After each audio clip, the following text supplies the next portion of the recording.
Olá a todos vocês, a todos e a todas. Vamos a mais um vídeo de processo penal e ainda tratando sobre o tema dos sistemas processuais penais, hoje, em particular, tratando do sistema processual penal brasileiro. Será que o sistema processual penal brasileiro é um sistema acusatório ou será que ele é um sistema inquisitório? Bom, é muito importante que a gente saiba, antes de eu tentar responder essa pergunta, de qual perspectiva nós estamos olhando. Olhando da perspectiva constitucional, nós vemos que o nosso sistema processual penal, ele tem isonomia entre as partes, ele tem presunção de inocência, ele tem publicidade como princípio, ele tem que o réu é sujeito de direitos, ele não tem o dever de produzir prova contra si mesmo, ele não pode ser torturado e, evidentemente, nenhuma verdade ele deve provar, senão responder às acusações conforme seus interesses e, na presença da dúvida, devendo ele ser absolvido. Todos os princípios do processo penal que nós vimos até agora demonstram que o réu, no processo penal brasileiro, ele é um sujeito de direitos e está ali numa posição passiva que vai efetivamente depender de uma acusação forte para que seja condenado. Efetivamente, cabe à acusação o ônus da prova, sem que haja necessariamente ou por qualquer meio um instrumento para extrair a fórceps a verdade do réu, como se ele fosse objeto do processo, como se houvesse ali uma verdade que lhe fosse extraída. Muito embora os nossos manuais falem em princípio da verdade real no processo penal, é muito claro que essa é uma simples presença residual quando nós nos damos conta de que todo o aparato constitucional obriga a imparcialidade do magistrado, impõe o ônus de provar a acusação ao acusador e determina o afastamento do magistrado dos atos praticados em sede de instrução criminal, devendo ele ser apenas o avalista da legalidade da produção da prova e, ao final, aquele que vai sopesar com o seu livre convencimento atrelado ao dever de fundamentação cada uma das provas produzidas pelas partes. Mas será que é assim mesmo? Nós vemos que o nosso Código de Processo Penal ele data de um período anterior à nossa Constituição Federal. E, por outro lado, nós vemos que apenas muito recentemente nós começamos a ter, sobretudo em sede policial, o direito do réu de ser assistido por advogado de maneira efetiva, tendo acesso a autos sigilosos, tendo acesso às diligências logo após a sua documentação e, de fato, tendo aqui a possibilidade de que razões e argumentos sejam aduzidos no curso do inquérito policial, por exemplo. Isso é uma novidade no nosso processo. Durante muito tempo, a fase policial foi tratada como uma fase inquisitória, mas não só a fase policial. Nós temos precedentes bastante eloquentes de institutos como, por exemplo, o Instituto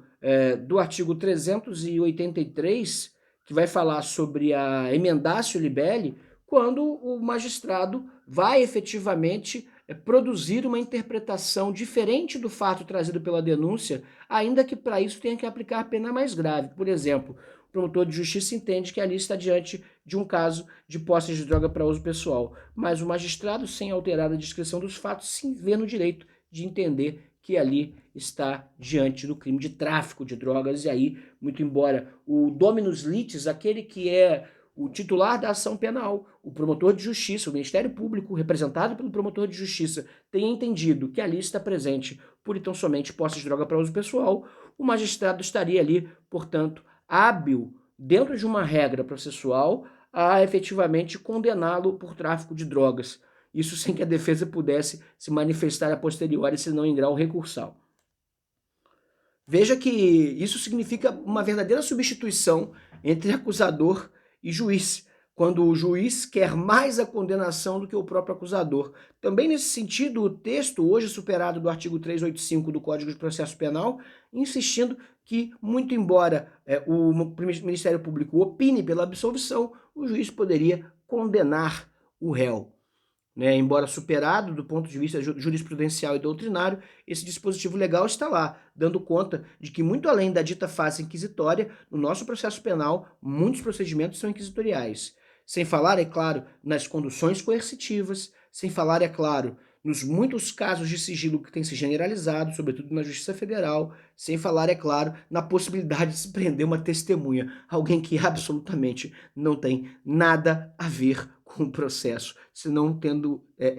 a infeliz circunstância de ter presenciado ou ouvido falar de alguma coisa. Imagine vocês que no nosso sistema processual penal brasileiro é dito acusatório, é possível prender uma testemunha se ela calar a verdade, mesmo que o Estado não seja capaz de garantir a segurança dessa testemunha na localidade onde ela vive. Percebam que, muito embora nós tenhamos um discurso que diz que o nosso sistema processual penal é acusatório, nós temos uma prática que, em muitos sentidos, fazem pensar que, na verdade, nós estamos diante de indícios de inquisitorialidade. Parte da doutrina disse que nosso sistema ele seria misto, porque nós teríamos fase acusatória após o oferecimento da denúncia, e aí efetivamente se formalizaria o contraditório, seria dado ao réu o direito à ampla defesa, mas a primeira fase, a fase da investigação criminal, seria efetivamente uma fase inquisitorial, uma vez que não haveria, e aí me parece até um certo cinismo de certos doutrinadores bastante respeitados,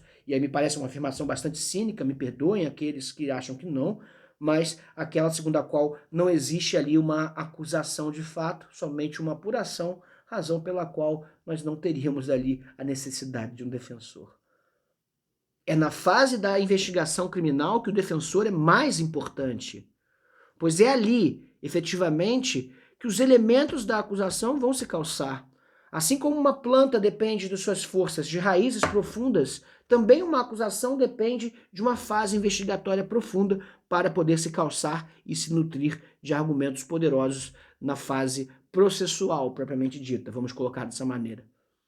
É claro que ali, naquele momento, é o momento mais crucial do processo, quando a investigação criminal vai colher as provas, e é justamente nesse momento em que muitas vezes o réu é levado de novo num túnel do tempo até a Idade Média, sendo muitas vezes pressionado a confessar aquilo que ele não era efetivamente obrigado a dizer. Muitas vezes, as ferramentas para isso são bastante heterodoxas e nada tem a ver com os manuais de boas práticas constitucionais ou com as regras de direito assim estabelecidas. Dias a fio com o ar-condicionado ligado no máximo, sob a tutela de pessoas que decidem o que você come, quando você come. E mais cedo ou mais tarde, talvez, essa pressão faça com que o investigado delate. Não podemos esquecer eventos recentes da história do nosso país em que ficou claro, e mais de uma vez isso aconteceu, porque na verdade se trata de prática cotidiana, que a acusação se via, na verdade, silenciosa diante do interrogatório, quando na verdade este era conduzido por um magistrado que não teria nenhum interesse em provar qualquer ponto, porque não é parte. Eu penso ser um grande absurdo um sistema no qual, muito embora o réu seja informado de que o seu silêncio não importará em culpa propriamente dita, que o magistrado, que nada tem que provar, faça tantas perguntas no interrogatório, porque se faz pergunta tem dúvidas. Se tem dúvidas, no sistema acusatório deveria efetivamente absolver o réu, não é isso? Quem tem dúvidas não deve fazer perguntas, mas pelo contrário, absolver se ali está diante de um sistema acusatório, devendo caber, evidentemente, ao promotor de justiça e ao defensor do acusado o direito e o dever ali de produzirem as provas que lhe interessassem dentro do âmbito de um sistema acusatorial de fato. O professor Salah Hassan Caleb Jr. resolve o problema, no meu entender, com uma perspectiva muito sóbria, estabelecendo que não existem nem sistemas acusatórios puros, nem sistemas inquisitoriais puros. Mas sistemas que tendem mais para o acusatório ou mais para o inquisitório, conforme a gestão da prova fique mais entre as partes e menos perante o juiz. Aqueles sistemas em que a gestão da prova se aproxima da gestão por parte do magistrado são sistemas com maior índice de inquisitorialidade, enquanto que sistemas que tendem a deixar a prova a cargo das partes tendem maior acusatorialidade, né? Sendo certo que, nesse caso, o nosso país é um dos sistemas mais inquisitórios de que eu tenho notícia. A permanência de sistemas inquisitoriais tem muito a ver com a história como o nosso processo penal se desenvolve. Eu nunca me esqueço de uma pesquisa que conduzi certa vez, visitando os fóruns da região onde eu trabalho, e nos fóruns sempre me era informado pelas recepcionistas o tipo de roupa, e me interessava muito o tipo de roupa que as pessoas poderiam ou não poderiam usar no julgamento, porque eu estava ali pesquisando os ritos punitivos da perspectiva antropológica, ou seja, o rito da punição mais do que propriamente as regras do processo penal. E me chamou a atenção uma frase muito repetida, que era justamente aquela segundo a qual uma pessoa não deveria entrar com uma roupa que marcasse ali o desrespeito pela justiça. E aí muito curiosamente, e fazendo às vezes de um pesquisador de ciências sociais em campo, dei corda e perguntei, mas qual seria a roupa que marca o desrespeito? Ah, professor, chinelo, camiseta, bermuda, isso não pode. Qual não foi a minha surpresa ao me deparar com uma categoria de usuários da justiça que era obrigado, por regra, a utilizar justamente camiseta, bermuda e chinelo. Os presos. Isso me remete imediatamente à Idade Média, lembrar dos trajes penitenciais chamados sambenitos. Não estariam aquelas pessoas obrigadas a se marcarem com as suas vestimentas do ponto de vista simbólico como os adversários da justiça, antes mesmo de sua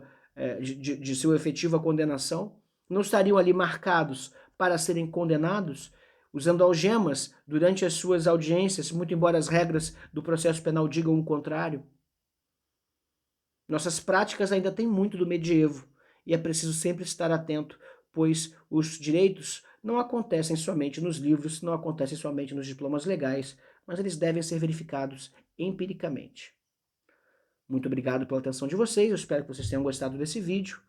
Inscrevam-se no canal, ativem o sininho para receber as notificações sobre novidades aqui do canal, deixem seus comentários, mandem suas dúvidas e até a próxima.